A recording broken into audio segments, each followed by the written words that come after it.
Hello, good evening. बहुत स्वागत करते हैं स्पेशल से, यानी कि टॉपर्स बैच 2000 पर। तो कितने प्यारे बच्चे ऐसे हैं तैयार हैं बिल्कुल बेहतर टॉपर बनने की। और इस बार के सम्मान समारोह में, जैसे कि अंकित सर ने आप लोगों को प्रॉमिस भी किया है कि अगर आप इस बार के टॉपर बनते हैं, यानी कि जो 90 प्लस वाले बच्चे, तो सम्मान समारोह में बुलाया जाएगा। ठीक है, सोचो उन बच्चों की तो फीस भी रिटर्न की जाए। और बात सिर्फ फीस की नहीं होती, बात सिर्फ 500-700 रुपए की नहीं होती, बात होती है उस सम्मान की। ठीक है, जो हमें इतने लोगों के सामने मिलता है। बात होती है उस सम्मान की जो जिसको जो हमारी पूरी कहानी को समझो, एक तरह से पूरी दुनिया देख रही, आधे लोग देख रहे हैं, वो लोग हमें जानने लगते हैं, है ना, उस सम्मान के लिए। तो कभी भी गिफ्ट में कोई छोटी या बड़ी चीज नहीं होती, सम्मान सम्मान होता है अपने आप में, और जो बहुत बड़ी चीज शायद मतलब प्राइसलेस होता है मेरे हिसाब से, सम्मान की कोई कीमत नहीं होती है। ठीक है, तो कितने बच्चे तैयार हैं बिल्कुल जबरदस्त तरीके से मेहनत करने के लिए।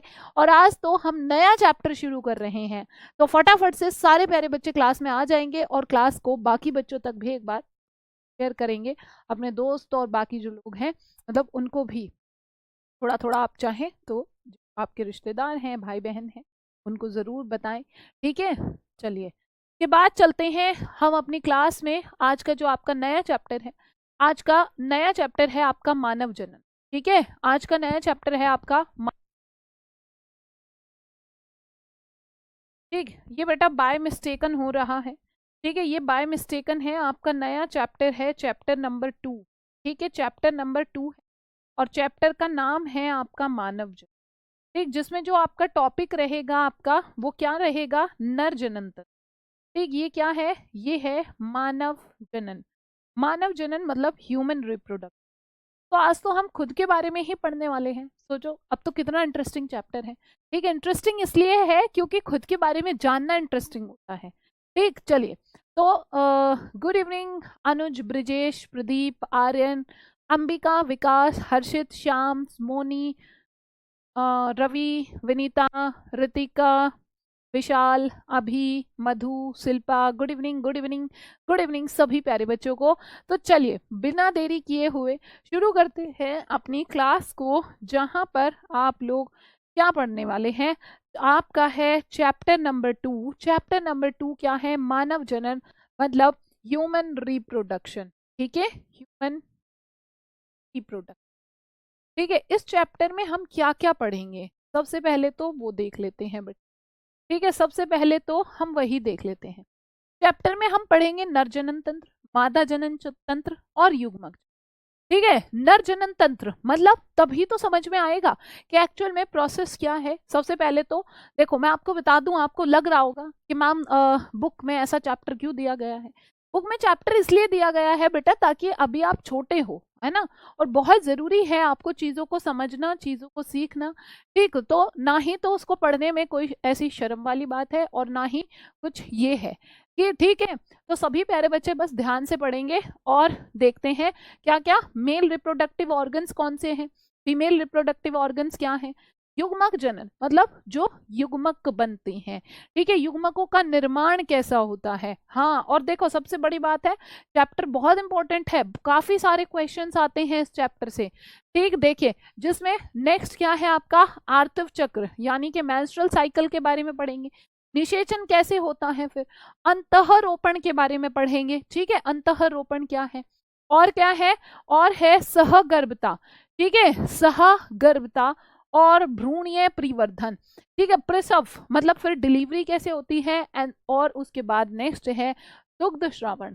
ठीक है, दुग्ध श्रवण। नेक्स्ट अभी हम चलते हैं नीट के रिजल्ट के बारे में। अमित आज शाम को जो है अविनाश सर की एक वीडियो आने वाली है, तो बिल्कुल जो है आप लोग उस वीडियो को जरूर देखिएगा। ठीक है, नेक्स्ट आप लोगों का जो टॉपिक है क्या है, जनन। ठीक है, अगर मैं जनन के बारे में बात करूं, जनन एक प्रक्रिया है, एक प्रोसेस है। ठीक है, हाँ, नया चैप्टर आज से शुरू हो रहा है बेटा। ठीक है, जनन है क्या, अगर मैं जनन की बात करूं तो बेटा जनन जो है एक ऐसी प्रक्रिया है जहां पर कोई भी जीव अपने जैसे दिखने वाले जो जीव हैं उनको प्रोड्यूस करता है। वो प्रक्रिया क्या कहलाती है? जनन कहलाती है। ठीक है, वो प्रक्रिया क्या कहलाती है? जनन कहलाती है। सबसे पहले जब भी हम कोई चैप्टर या कुछ पढ़ना शुरू करते हैं बेटा, तो हमारे माइंड में ना वो क्लियर होना चाहिए, है ना। क्या क्लियर होना चाहिए? हमारे माइंड में क्लियर होना चाहिए जो वर्ड लिखे हैं, जो शब्द यहाँ पर लिखे हैं, अगर उनका मतलब क्लियर है तो आधी चीजें तो वैसे ही क्लियर हो जाती हैं। ठीक है, हाँ आज केमिस्ट्री की क्लास नहीं होगी, तो चलिए एक बार देखते हैं कि मानव जनन क्या है। ठीक है, नेक्स्ट टॉपिक क्या है आपका? नेक्स्ट टॉपिक है मानव जनन, मतलब चैप्टर का नाम ही आपका मानव जनन है। ठीक है, मानव जनन, जिसको हमने क्या बोला है? जिसको हमने ह्यूमन रिप्रोडक्शन, ठीक है, जिसको हमने क्या बोला है? Human reproduction.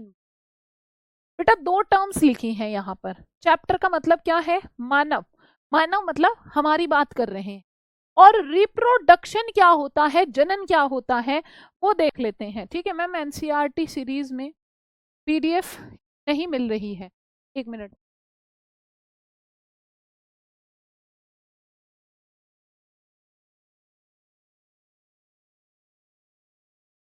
ठीक है, नहीं अविनाश सर की क्लास नहीं होगी आज। एनसीईआरटी के पीडीएफ के बारे में मैं अभी आपको चेक करके बताती हूँ। ठीक है, देखिए क्या है रिप्रोडक्शन। ठीक है, ये क्या है बेटा? रिप्रोडक्शन। क्या लिखा है? री का मतलब क्या है? री का मतलब होता है दोबारा। ठीक है, री का मतलब क्या होता है? दोबारा। और प्रोडक्शन का मतलब क्या होता है? उत्पादन। मतलब इसका मतलब क्या हुआ? दोबारा से किसी चीज का बनना, दोबारा से किसी चीज का उत्पादन होना।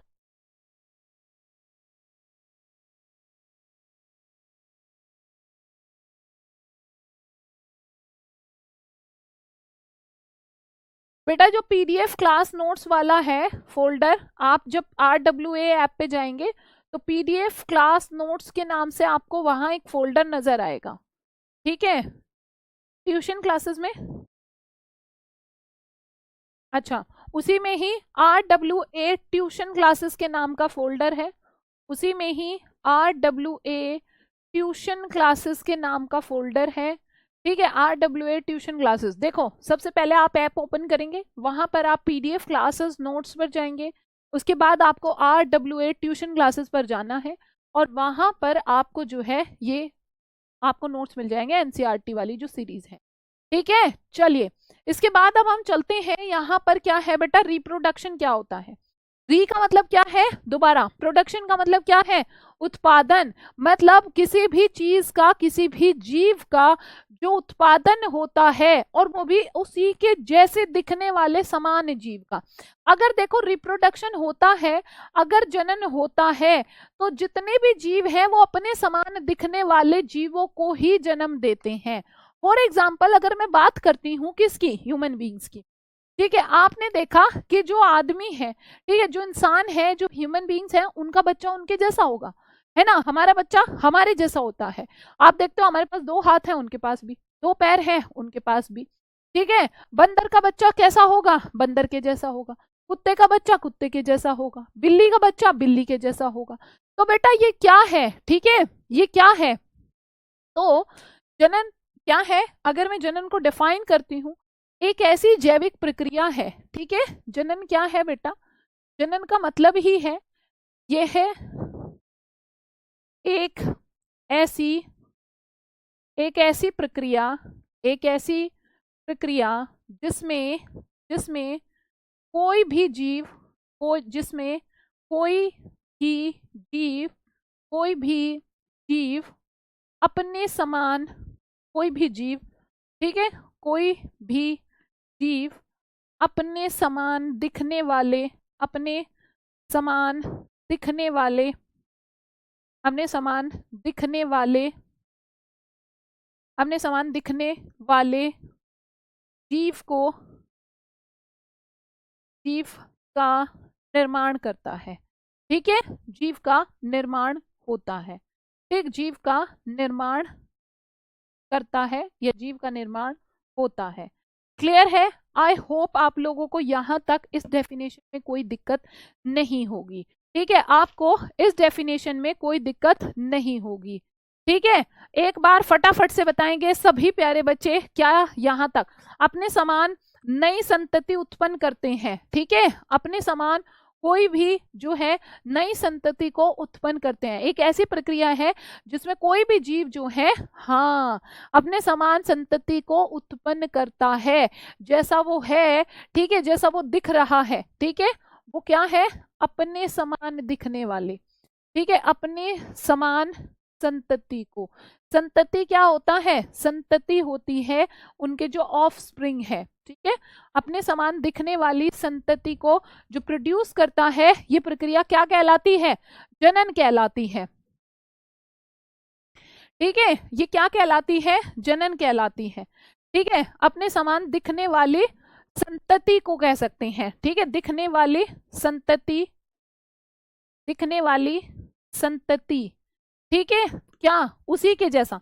जैसे आपने देखा कि हमारा यहाँ पर क्या है, अगर कोई भी बच्चा ठीक है संतति को उत्पन्न करती है। ठीक है, संतति को या तो निर्माण करती है या तो क्या करती है? उत्पन्न करती है। ठीक है, उत्पन्न करती है। आपने देखा कोई भी ह्यूमन बीइंग है, उसका बच्चा कैसा है? उसी के जैसा है।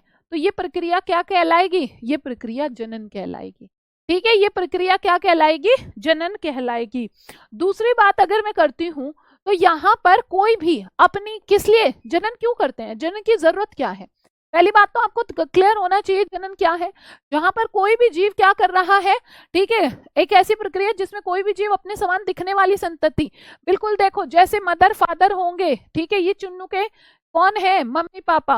बिल्कुल चुन्नू भी कैसा होगा? ठीक है, चुन्नू क्या हुआ? उनकी संतति हुआ जो अपने पेरेंट्स के बिल्कुल एग्जैक्टली सिमिलर दिख रहा है। ठीक है, बिल्कुल उनके एग्जैक्टली सिमिलर दिख रहा है। और ये किस लिए जरूरी है? अपनी संतति को बनाए रखते हैं। ठीक है, और क्या करते हैं? और अपनी संतति को, और अपनी संतति को, अपनी संतति को बनाए रखते हैं। अपनी संतति को क्या करते हैं बेटा? बनाए रखते हैं। ठीक है, बनाए रखते हैं।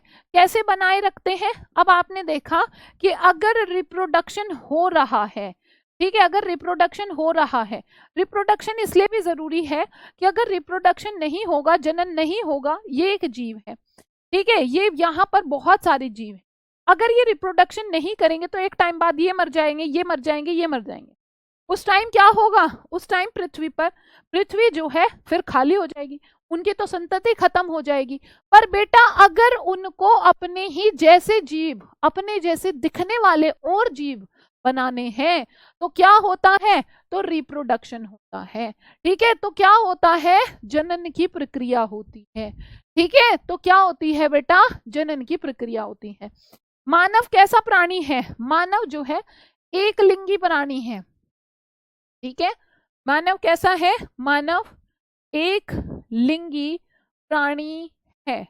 ठीक है, एक लिंगी प्राणी है। एक लिंगी से क्या मतलब है? एक लिंगी से मतलब है यूनिसेक्सुअल।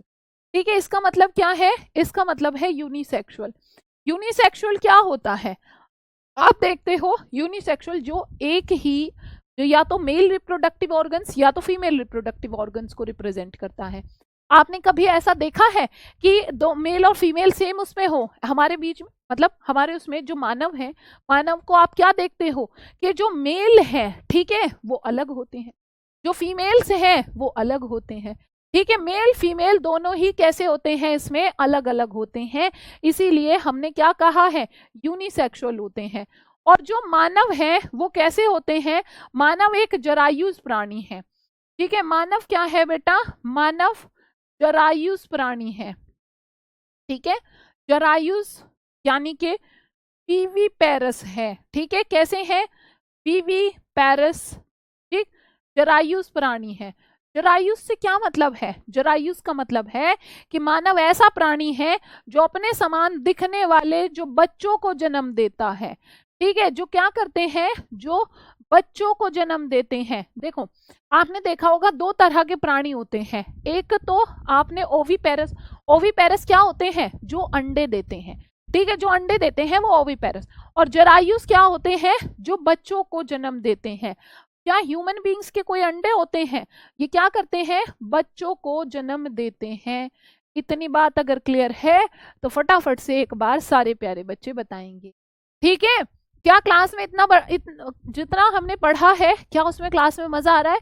क्या आपको इतना क्लियर है? ठीक है एक बार बताएंगे सभी प्यारे बच्चे, क्या हमने जितना क्लास में पढ़ा है क्या उतना आपको क्लियर है? तो हम लोग आगे चलते हैं। ठीक है, फिर उसके बाद जो है हम लोग आगे चलते हैं। अगर रिप्रोडक्शन आपको क्लियर है, देखो ठीक है, फटाफट बायो वाला हार्ट भेज देंगे। ठीक, जनन को मैं एक और बार तब तक रिपीट कर देती हूँ कि जो जनन है, जनन एक ऐसी प्रक्रिया है जहां पर कोई भी जीव अपने समान दिखने वाली संतति को उत्पन्न करता है। ठीक है, जो दिख रही है बिल्कुल उसी के जैसा उसका बच्चा होता है। बिल्ली का बच्चा क्या बिल्ली के जैसा दिखता है कि नहीं दिखता? उसी के समान है। हमारा बच्चा ह्यूमन बीइंग्स का हमारे जैसा दिखता है। कुत्ते का बच्चा कुत्ते के जैसा दिखता है। गाय का बच्चा गाय के जैसा दिखता है। बताओ, है ना सेम बात? जितने भी जो मानव है, हम तो फिलहाल मानव ह्यूमन रिप्रोडक्शन के बारे में पढ़ रहे हैं, तो मानव क्या है बेटा? एक लिंगी प्राणी है। ठीक है, एक लिंगी मतलब यूनिसेक्सुअल, मेल अलग है फीमेल अलग है। जरायुज है जो बच्चों को जन्म देते हैं। इतनी बात अगर क्लियर है तो चलिए हम चलते हैं आगे। नेक्स्ट क्या है? अगर मैं मानव जनन की बात करूं तो उसको बहुत सारी स्टेजेस में बांटा गया है। ठीक है, कौन कौन से स्टेजेस हैं? जिसमें आपका सबसे पहला जो शुरुआत होती है वो कहाँ से होती है? वो है युग्मक जनन, मतलब गैमेटोजेनेसिस से शुरू करते हैं। गैमेटोजेनेसिस क्या होता है?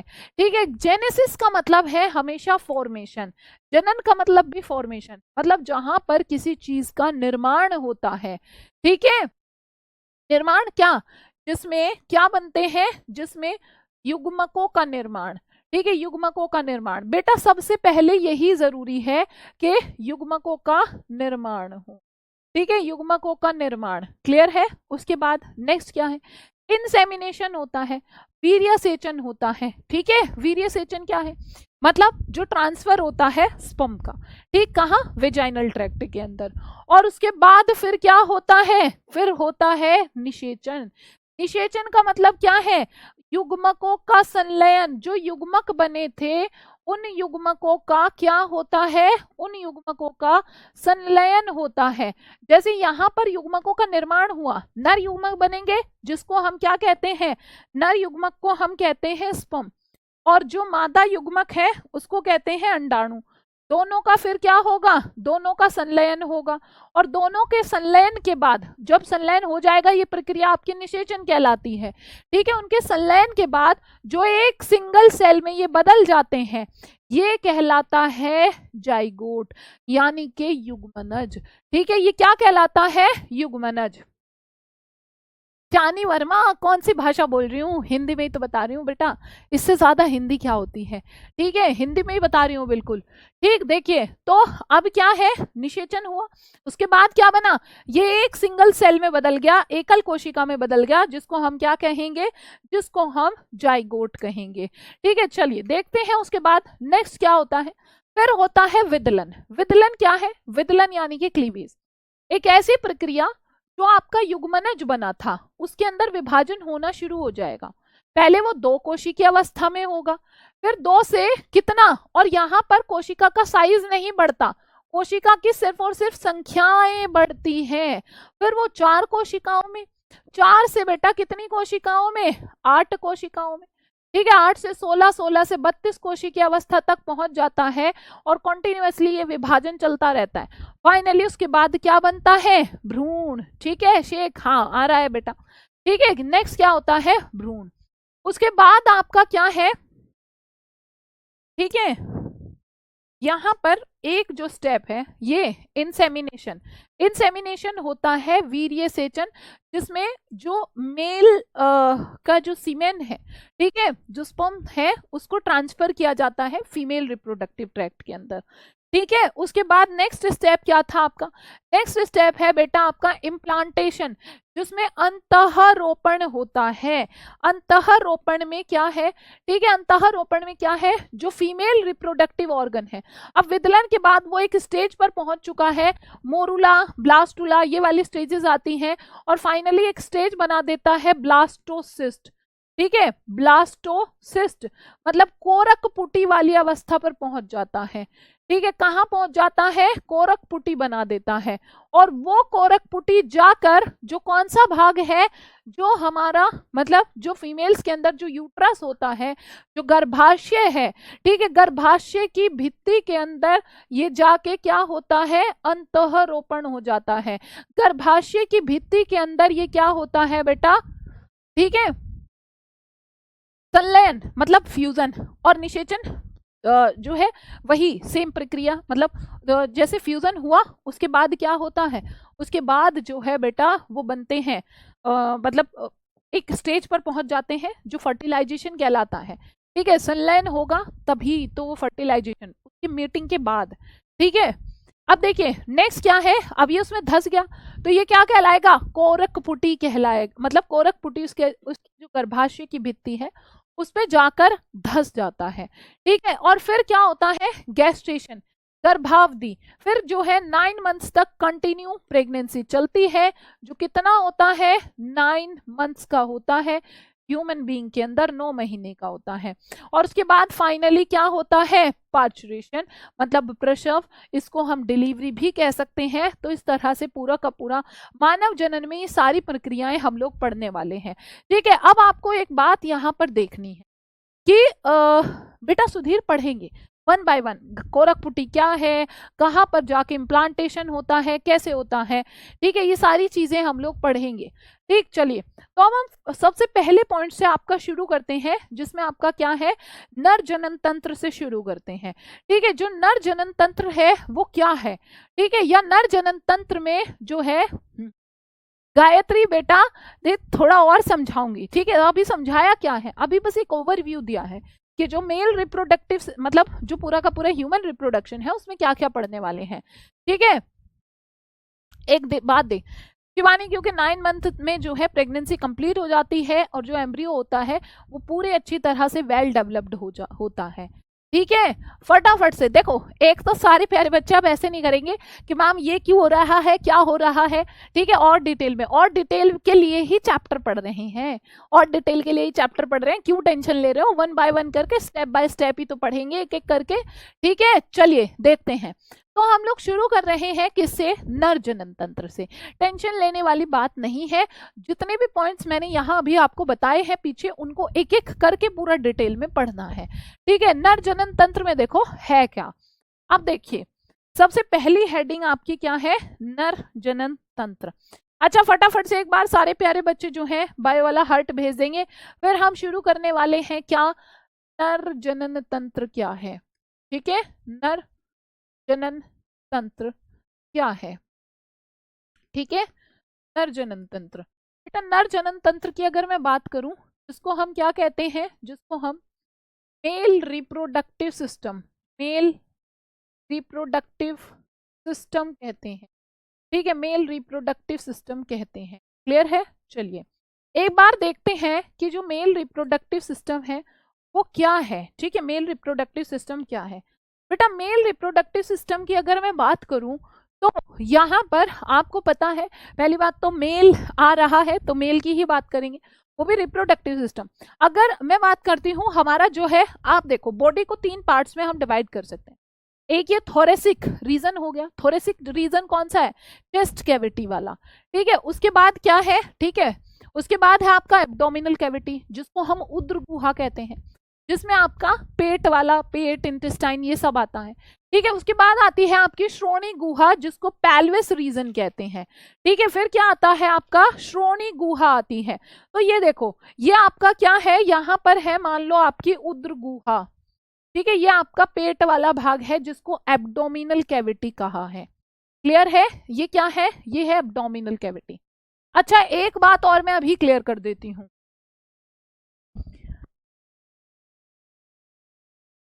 ठीक है, एक चीज और क्लियर कर देती हूं मैं आपको कि आप ना क्या करेंगे, आप ऐसे नहीं करेंगे कि मैम पूरा अभी थियरी लिखवाओ। ठीक है, थियरी लिखवाऊंगे, ऐसा नहीं है कि थियरी नहीं मिलेगी, पहले हम डायग्राम से समझेंगे। जब तक आप डायग्राम से नहीं समझोगे आपको इसमें समझ में ही नहीं आएगा। ठीक, पहले डायग्राम से समझेंगे तब आपको चीजें क्लियर होंगी। ये क्या है, उदर गुहा है। ठीक है, उदर गुहा के यहाँ पर कहा, जो पेल्विस रीजन होता है, यहाँ पर संरचना प्रेजेंट होती है, एक गोलाकार संरचना। और ये जो गोलाकार संरचना है, इसी संरचना को हम वृषण कहते हैं। ठीक है, इसी संरचना को हम क्या कहते हैं? वृषण कहते हैं। और वृषण के बाहर क्या होता है बेटा? वृषण के बाहर एक कवरिंग होती है। ठीक है, और ये जो कवरिंग है, ठीक है, ये जो कवरिंग है, इसको हम क्या कहते हैं? इसको कहते हैं हम लोग, आपकी क्या है? ये स्क्रोटम है। ठीक है, ये क्या है बेटा? ये है स्क्रोटम, जिसको हम क्या कहते हैं? वृषण कोश भी कहते हैं। ठीक है, जिसको हम क्या कहते हैं? जिसको हम कहते हैं वृषण कोश। ठीक है, जिसको हम क्या कहते हैं? वृषण कोश कहते हैं। क्या इतनी बात क्लियर है? तो एक बार फटाफट से सारे प्यारे बच्चे बता देंगे।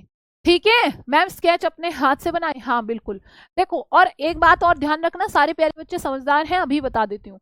जितनी चीजें अभी हम पढ़ रहे हैं, ठीक है, उसमें से हो सकता है नोट्स में आधे फिर कल को लिखवाऊं, क्योंकि समझ लीजिए, एक टॉपिक को समझना बहुत जरूरी होता है। आपने देखा ये क्या है? ये था बेटा उद्र गुहा। उद्र गुहा के यहाँ पर एक गोलाकार अंडाकार संरचना है, जिसको हमने टेस्टीज यानी कि वृषण कहा है। ठीक है, ये वाला क्या है? ये है टेस्टीज। इनको इंग्लिश में क्या कहते हैं? टेस्टीज कहते हैं। आपको नाम दोनों पता होने चाहिए। और ये क्या है? स्क्रोटम है। ठीक है, ये क्या है? स्क्रोटम है, जिसको हमने क्या बोला है? जिसको हमने वृषण गुहा कहा है। ठीक है, जिसको हमने क्या कहा है? वृषण गुहा कहा है। अच्छा, एक क्वेश्चन आता है यहाँ पर कि जो वृषण कोश, मतलब जो वृषण है, वो वृषण कोश के अंदर क्यों है? ठीक है, यहाँ एब्डोमिनल कैविटी में क्यों नहीं है? ठीक है, उद्र गुहा में क्यों नहीं है? इस पे बहुत बार क्वेश्चन आया है। ठीक है, मैम स्ट्रक्चर बनाना पड़ेगा, बिल्कुल बनाना पड़ेगा। आलोक बेटा, एब्डोमिनल कैविटी है उद्र गुहा। ठीक है, पेट वाला जो हिस्सा होता है। ठीक है, देखो बताओ यहाँ पर क्यों लोकेटेड है ये? ठीक है, ये यहाँ पर क्यों है? इतनी बार ये क्वेश्चन पूछा गया है। देखिए, जब अगर मैं आपको यहाँ पर बताऊं, तो जो हमारा बॉडी का टेम्परेचर होता है वो कितना होता है? 37 डिग्री सेल्सियस होता है। ठीक है, कितना होता है? 37 डिग्री सेल्सियस होता है। अगर मैं बात करूं नर जनन तंत्र की, तो बेटा नर जनन तंत्र का जो प्रमुख लैंगिक अंग होता है वो क्या है? वो वृषण है। ठीक है, वो क्या है? वृषण है। और वृषण के अंदर ही किसका? जो शुक्राणु है, शुक्राणु का निर्माण होता है।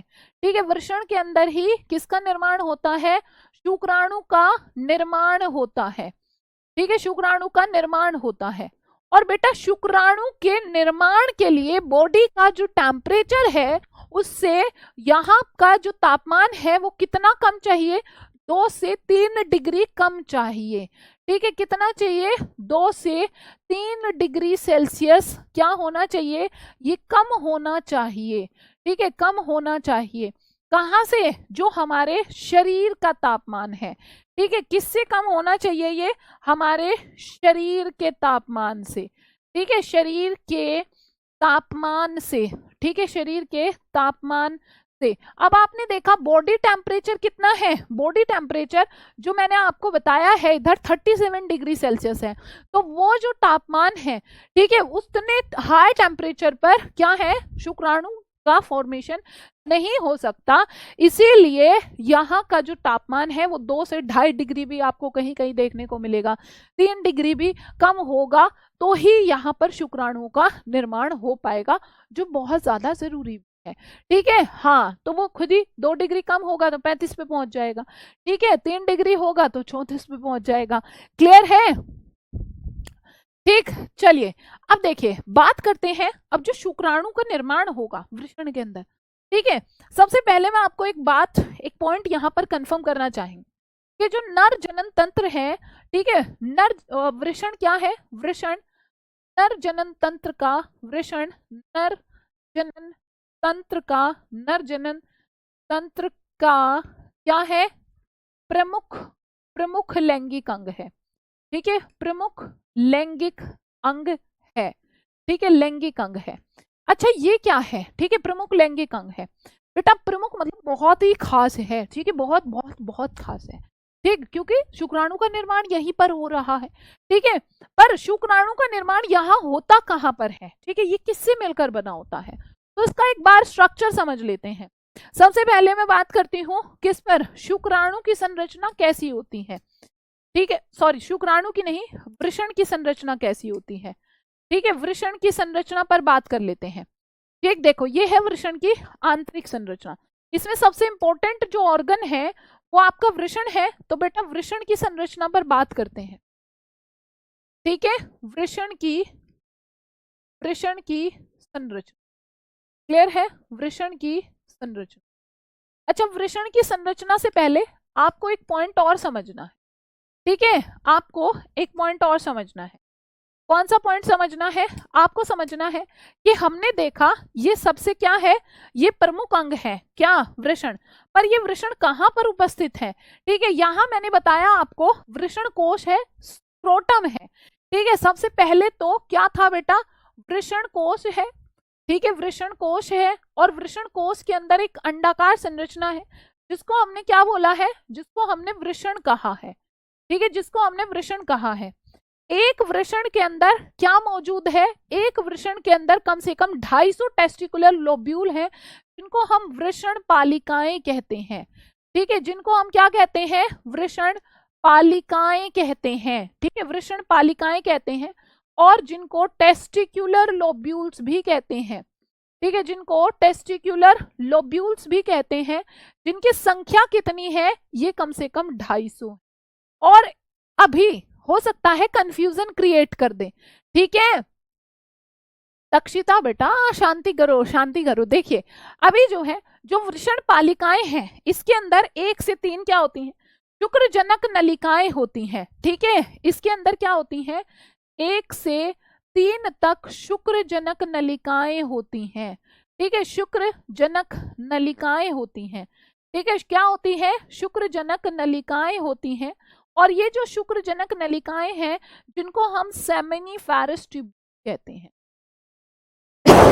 जिनको हम क्या कहते हैं, सेमिनिफेरस ट्यूब्यूल कहते हैं, क्लियर है। इनको क्या कहते हैं, सेमिनिफेरस ट्यूब्यूल कहते हैं। चलो, हो सकता है बड़ा ही कंफ्यूजन क्रिएट कर रहा हो ये, पर देखते हैं एक बार मैंने क्या बताया है। अब आ जाओ पीछे। अब यहाँ आपको एक स्ट्रक्चर नजर आ रही हो, ठीक है। अब आपको एक स्ट्रक्चर नजर आ रही होगी। ये क्या है, वृषण की आंतरिक संरचना। हालांकि ये जो वृषण की आंतरिक संरचना है ये क्या शो कर रहा है, ये बेटा ये ट्यूमर को भी शो कर रहा है, पर क्योंकि ये डायग्राम क्लियर था तो इसलिए मैंने आपको दिखाने के लिए लिया है, ठीक है। यहाँ आपको इसके अंदर कुछ जो है बहुत ही अंदर ऐसे गुच्छे गुच्छे गुच्छे जैसी सी संरचनाएं नजर आ रही हूँ। चलो अब हम इसके बाद नेक्स्ट डायग्राम देखते हैं। नेक्स्ट डायग्राम में आपने क्या देखा, आपको वृषण नजर आ रहे हैं, ठीक है, वृषण नजर आ रहे हैं। वृषण के अंदर मैंने क्या बताया, 250 टेस्टिकुलर लोब्यूल हैं, ठीक है। प्रियांशु गुप्ता, उसके लिए आप हेल्पलाइन नंबर पर कॉल कर सकते हैं बेटा, ठीक है। ये क्या है, 250। अब सोचो इतना सा टेस्टी, उसके अंदर 250 टेस्टिकुलर लोब्यूल, तो अंदर तो कितना ज्यादा वहां पर क्या होगा वही आपको दिख रहे हैं, ठीक है। चलो अब हम इसकी आंतरिक संरचना पर थोड़ा सा फोकस करते हैं कि अगर ये एक वृषण है, ठीक है, ये एक वृषण है जो मैंने वहां आपको लिखवाया है, उस एक वृषण के अंदर क्या है, बहुत सारे, मतलब कितने, 250 वृषण पालिका है। पालिका से क्या मतलब है, पालिका से मतलब है कि यहाँ पर छोटा छोटा एक थोड़ा थोड़ा ये स्पेस बना हुआ है, ठीक है। ये क्या है, ये है वृषण पालिका। मैंने वृषण की संरचना बनाई है और ये वृषण के अंदर क्या है बेटा, वृषण पालिका है। और अब आप बोलोगे मैम ये तो 3 ही दिख रही हैं, 4 ही दिख रही हैं, तो 250 कैसे बनाएंगे, 250 बनाना तो बोर्ड पे मुश्किल हो जाएगा। देखो एक बार और समझो, मैंने आपको एक बात बताई है कि जो वृषण है वो क्या है, वो प्रमुख लैंगिक अंग है, मतलब वहां पर शुक्राणु का निर्माण होता है। पर शुक्राणु का निर्माण एग्जैक्टली हो कहाँ रहा है, किस जगह हो रहा है, वो समझना है। तो बेटा देखिए मैंने आपको बताया सबसे पहले वृषण कोश बाहर की ओर होता है, उसके अंदर ये अंदर वाली संरचना है वृषण की, ठीक है। ये जो पूरा पिंक कलर से आपको नजर आ रहा है ये वृषण है। एक वृषण की अगर मैं बात करूं, एक वृषण के अंदर 250 क्या है, वृषण पालिकाएं हैं, क्या है, 250 वृषण पालिकाएं हैं। और एक वृषण पालिका के अंदर, एक वृषण पालिका के अंदर 1 से 3, मतलब 1 भी हो सकती है, 2 भी हो सकती हैं, 3 भी हो सकती हैं, क्या, शुक्रजनक नलिकाएं। तो ये क्या है, इनका नाम है शुक्रजनक नलिका, ठीक है, शुक्रजनक नलिका। अब आप रिलेट कर पाओगे, ठीक है, अब आप रिलेट कर पाओगे। शुक्रजनक नलिका से क्या मतलब है, सोचो, शुक्र जनक नलिका, शुक्र जनक, जनक का मतलब क्या है? जनक का मतलब है, हमेशा अगर कहीं पे भी जनक आता है मतलब जन्म देने वाली, तो यही कोशिश, यही नलिकाएं क्या है? नलिका मतलब एक नाली जैसी संरचना, ऐसी कुछ हो, ठीक है, जिसको अभी बोर्ड पे मैंने सिंगल लाइन से शो किया है क्योंकि वहां पर इतनी जगह नहीं है कि आप उसको रिलेट कर पाओगे, ठीक है। ये नलिका है, ये नाली जैसी संरचना, और कौन सी है, नाम क्या है? शुक्र जनक नलिका। बेटा आप खुद सोचो, हम क्या पढ़ रहे हैं? वृषण की संरचना। और वृषण क्या है? वृषण क्या है? वृषण जहां पर शुक्राणु का निर्माण होना है, पर कौन सी जगह, वृषण के अंदर कौन सी जगह शुक्राणु बनेंगे, ठीक है, वो देखना है। तो वृषण के अंदर, एक वृषण के अंदर 250 क्या है? वृषण पालिकाएं हैं, ठीक है। और उस एक वृषण पालिका के अंदर 1 से 3 क्या है? शुक्र जनक नलिकाएं हैं। अब आपको शब्दों पर फोकस करना है, ठीक है। जो शुक्र जनक नालिका, नालिका मतलब एक नाली जैसी, ऐसी सी कोई ट्यूब लाइक स्ट्रक्चर है, और क्या नाम है इनका? शुक्र जनक। मतलब इन्हीं से या यहीं पर ही किसका निर्माण होगा? शुक्राणु का निर्माण होगा। बता दो, क्या अब आप इतनी बात रिलेट कर पा रहे हो या नहीं कर पा रहे हो?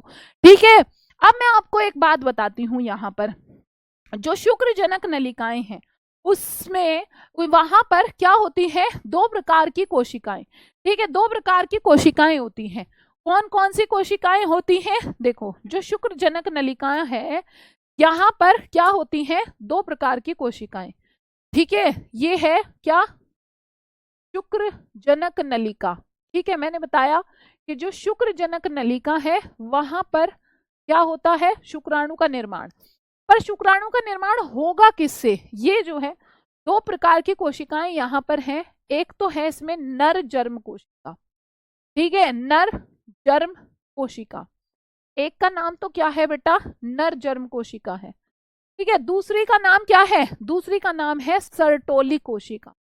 दूसरी का नाम क्या है? दूसरी का नाम है सर्टोली कोशिका। अब सुनो, वापस से समझो, क्या समझो कि यहां क्या लिखा है? नर जर्म कोशिका। जर्म कोशिका कौन सी होती है? ठीक है, जर्म कोशिका कौन सी होती है? जर्म मतलब जो आगे जाके क्या करेगी? जन्म देगी, किसको? प्राणु को, ठीक है। यही वो कोशिका है, नर जर्म कोशिका ही वो कोशिका है जिससे एक्चुअल में शुक्राणु का निर्माण होगा, ठीक है। यही वो कोशिका है जिससे क्या होगा? शुक्राणु का निर्माण होगा। क्या इतनी बात क्लियर है आपको? तो एक बार फटाफट से बताएंगे। नर जर्म कोशिका जिसको स्पर्मेटोगोनिया भी कहते हैं, ठीक है, जिसको स्पर्मेटोगोनिया भी कहते हैं। नेक्स्ट क्या है? नेक्स्ट है सर्टोली सेल।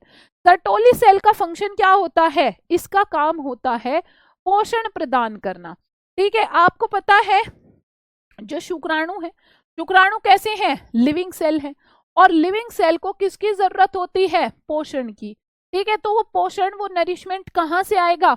उसका काम है पोषण प्रदान करना, ठीक है। हो सकता है बहुत सारे बच्चों को थोड़ा सा डिफिकल्ट लग रहा हो, ठीक है, थोड़ा सा डिफिकल्ट लग रहा हो, पर थोड़ा डिफिकल्ट नहीं है बिल्कुल भी। ऐसा है जब हम कोई चीज पहली बार पढ़ते हैं तब थोड़ा सा मुश्किल लगता है, ठीक है, तब थोड़ा सा मुश्किल लगता है, तो मुश्किल के बारे में तो सोचना ही नहीं है, ठीक है। मैं एक और बार बताती हूँ आपको, ठीक है। नर जर, हम क्या पढ़ रहे हैं? शुरू से याद करो, शुरू से याद करो। हम पढ़ रहे हैं जनन, जहां मैंने आपको बताया जनन क्या है? एक ऐसी प्रक्रिया है जिसमें कोई भी जीव अपने समान दिखने वाले जीवों को जो है उत्पन्न करता है, अपने जैसे दिखने वाली संतति का निर्माण करता है, जिसमें हम ह्यूमन बीइंग्स का पढ़ रहे हैं। तो हम ह्यूमन बीइंग्स का जब पढ़ेंगे, सबसे पहला स्टेप उसमें क्या है? युग्मकों का निर्माण। पर वो युग्मक बन कहाँ रहे हैं? कौन सी जगह बन रहे हैं? शब्दों पर ध्यान देना है, ठीक है। उसके लिए मैंने आपको बताया है, हम सबसे पहले नर जनन तंत्र पढ़ेंगे। नर जनन तंत्र का जो प्रमुख लैंगिक अंग है, जहां पर नर युग्मक बनते हैं, वो स्ट्रक्चर का नाम है वृषण, ठीक है। उस स्ट्रक्चर का नाम क्या है? वृषण। वृषण उपस्थित कहाँ है? उदर गुहा के बाहर, श्रोणी भाग में, ठीक है, श्रोणी भाग में उपस्थित है। अब हमने देखा कि वृषण की संरचना कैसी है, तो बेटा एक गोलाकार या हम कह सकते हैं अंडानुकार संरचना, ठीक है। पर लेकिन वो जो वृषण है वृषण बना कैसे है, ठीक है, वृषण बना कैसे है।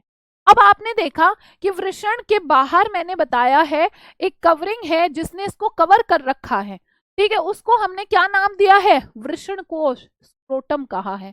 मैंने आपको डायग्राम में भी दिखाया है, ये रहा, बताओ ये वृषण दिख रहा है, वृषण के बाहर क्या है, एक कवर है जिसको हमने वृषण कोश बोला है। अच्छा, इसका नाम आप ऐसे भी रिलेट कर सकते हो, वृषण मतलब टेस्टीज, कोश का मतलब क्या है, एक ऐसी जगह जहां पर भंडारण हो रहा है, ठीक है। लक्की क्या हुआ बेटा, जहां पर भंडारण हो रहा है, किसका भंडारण हो रहा है, भंडारण हो रहा है बेटा शुक्राणु का, क्योंकि यहाँ स्पर्म का फॉर्मेशन होता है, ठीक है। फिर हमने देखा कि वृषण जो है वृषण कोश के अंदर है।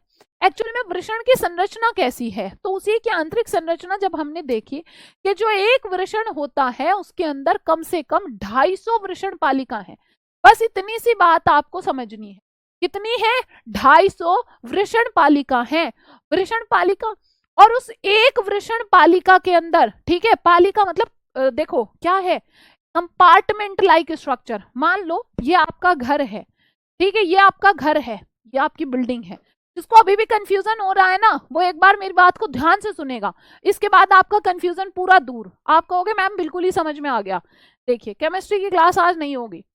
अब क्या हुआ, आपने बहुत अच्छा से पढ़ा, पढ़े लिखे डॉक्टर बन गए, डॉक्टर बनने के पास आपके पास क्या आया, बहुत सारा पैसा आया। आपने उस पैसे से क्या किया है, आपने उस पैसे से एक घर खरीदा, एक बिल्डिंग खरीदी, ये वो आपकी बिल्डिंग है, ठीक है, ये आपकी बिल्डिंग है। इस बिल्डिंग को मान लो बिल्कुल जैसे यहां हम पढ़ रहे हैं वृषण, ठीक है। जो बिल्डिंग है, जो घर है, उस घर के अंदर 250 कमरे हैं। उस घर के अंदर क्या है, उस घर के अंदर देखो, अब आप कितने अमीर बन गए डॉक्टर बनने के बाद। उस घर के अंदर क्या है, 250 कमरे हैं, ठीक है। वैसे 250 कमरे आ नहीं पाएंगे यहाँ पर, ठीक है। तो ये क्या है, ये 250 कमरे हैं इस घर के अंदर। यही बात मैंने यहां बोली है कि जो वृषण है, वृषण के अंदर 250 क्या है बेटा, 250 कक्ष हैं, 250 कमरे हैं, 250 कंपार्टमेंट है, ठीक है, कक्ष जैसी संरचना है, उसी को वृषण पालिका नाम दे दिया इन्होंने। ये मान लो पूरा वृषण है, और जैसे उस घर के, उस बिल्डिंग के अंदर 250 कमरे हो सकते हैं, ऐसे ही इसके अंदर 250 वृषण पालिकाएं हैं। अरे वाह, बहुत बढ़िया, ठीक है। आप सोचो ये आपकी बिल्डिंग थी जहां आपने घर खरीदा, अब क्या घर को खाली रखोगे, ठीक है। ये आप डॉक्टर बने, आपने ये नया घर लिया, और ये आपके घर में कितने कमरे हैं, 250 कमरे हैं, ठीक है। आपके घर में क्या है, 250 कमरे हैं, और अब 250 कमरे में क्या खाली कमरे रखोगे, हैं? आपका घर तो बड़ा बढ़िया है, आलीशान सा घर है। हर एक कमरे के अंदर इतना बड़ा घर लिया है आपने कि हर एक कमरे में भाई 3-3 बेड हैं, मतलब एक आधा कमरा छोटा भी है, और जो छोटा होगा उसमें 2 बेड हैं, ठीक है। जो छोटा कमरा है उसमें 2 बेड हैं, जो बड़े कमरे हैं उसमें 3 बेड हैं। तो कहीं 2 बेड हैं, कहीं एक ही बेड है, कहीं पर 2, कहीं पर 3 बेड हैं, ठीक है। समझ रहे हो, सोचो, कहानी सुना रही हूं मैं आपको, सोचो ही मत, बायो पढ़ रहे हैं, छोड़ दो, अगर नहीं आ रहा ना वृषण की संरचना छोड़ दो, 1 मिनट मेरी बात पे फोकस करो, मेरी कहानी पर फोकस करो। आपने बहुत बढ़िया पढ़ाई करी, ठीक है, आप डॉक्टर बन गए, और आपने घर खरीदा, और कैसा घर खरीदा, जिसमें 250 कमरे हैं, हर एक कमरे के अंदर भाई साहब इतना बढ़िया, इतने बड़े बड़े कमरे हैं कि 200-300 बेड हैं, सॉरी 2-3 बेड हैं हर एक कमरे में, ठीक है। सोचो, सोच के मजा आ रहा होगा, थोड़ा थोड़ा एंजॉय कर पा रहे हो, ठीक है, और आपने एसी चला के लेट रहे हो ठीक, चलो, तो सेम ऐसे ही यहाँ है, ये क्या है, ये है वृषण। वृषण के अंदर क्या है बेटा, 250 कंपार्टमेंट लाइक स्ट्रक्चर है। कंपार्टमेंट क्या होता है, एक कोष्ठक, एक कमरा, एक कमरे जैसी संरचना, और उसमें एक के अंदर, उस एक कंपार्टमेंट के अंदर क्या है, 1 से 3 वृषण नालिका है, ठीक है। क्या है, 1 से 3 शुक्रजनक नलिका है, ठीक है। अब समझ पा रहे हो कि नहीं समझ पा रहे हो, बताओ। अब तो मेरे हिसाब से बहुत इजी हो गया होगा, वरना तो डायग्राम देख लो, ये पूरा का पूरा, इसके अंदर 250 ये है, उसके अंदर एक के अंदर 1 से 3 क्या है, शुक्रजनक नलिका है। बहुत बढ़िया, अब आ गया देखो सबको समझ में। अब उससे आगे का समझते हैं, उससे आगे क्या लिखा है। उससे आगे लिखा है कि ये जो शुक्रजनक नलिका है, इसका काम क्या है। अब मैंने आपको बताया आपके घर में एक कमरे में क्या है, 3 बेड हैं। बेड का नाम दिमाग में आते ही क्या आता है, बेड का नाम आते ही सबको नींद आने लगती है। सब सोचते हैं एसी चला के, पंखा चला के, ठीक है, आराम से लेटा होऊंगा बेड पे, ठीक है। जैसे वर्षा मैम की वो वाली वीडियो नहीं थी एक, कौन सी, मजे ही मजे है। तो आपको लग रहा होगा अरे वाह, इतना बड़ा घर, मजे ही मजे, इतने सारे कमरे, मजे ही मजे, इतना अच्छा बेड है मेरा तो मजे ही मजे, और मैं उस पर लेटा हूं तो और भी मजे ही मजे, ठीक है। ऐसे ही यहाँ शब्दों पर ध्यान देना है। ये क्या है, शुक्रजनक नलिका। शुक्रजनक नलिका से क्या मतलब है, मतलब बेटा ये नलिका, नली जैसी संरचना है जिसके अंदर क्या होगा, जहां पर शुक्राणु का निर्माण होगा। जनक वर्ड ही इसलिए है, जनक मतलब जन्म देने वाला। किसका जन्म होगा, क्या पढ़ रहे हैं हम यहाँ, शुक्राणु का निर्माण, तो ऑब्वियसली शुक्राणु का निर्माण होगा यहाँ पर, क्लियर है। पर वो शुक्राणु का निर्माण होगा कहाँ, जो ये शुक्रजनक नलिका है इसके अंदर 2 तरह की कोशिकाएं हैं, एक नर जर्म कोशिका है, ठीक है, एक क्या है, एक नर जर्म कोशिका है इसके अंदर, और दूसरी क्या है, दूसरी है इसके अंदर सर्टोली कोशिका, जिनका नाम ही नर जर्म कोशिका है, ठीक है, जिनका नाम ही क्या है, नर जर्म कोशिका है। तो उनका काम क्या होगा, नर जर्म कोशिका, नर की बात कर रहे हैं, मतलब नर युग्मक बना देंगी ये, ठीक है। ये क्या बना देंगी, नर युग्मक। यही है एक्चुअल में वो सेक्स सेल्स, ठीक है, जिनसे मेल गैमेट बनना है, ठीक है। क्या बनाएंगी, यही शुक्राणु का निर्माण करेंगी।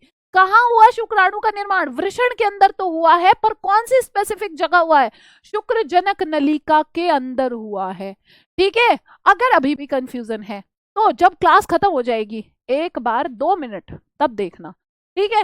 दूसरी कोशिका कौन सी है इसमें, सर्टोली कोशिका, और जो सर्टोली कोशिकाएं हैं, सर्टोली कोशिकाओं का काम क्या है, ये लिविंग सेल है, ठीक है। जो शुक्राणु है वो कैसी है, लिविंग सेल है। क्या लिविंग सेल्स को भोजन की, पोषण की जरूरत होती है या नहीं होती, हमें होती है ना, हमें खाना चाहिए ना, ऐसे इनको भी चाहिए।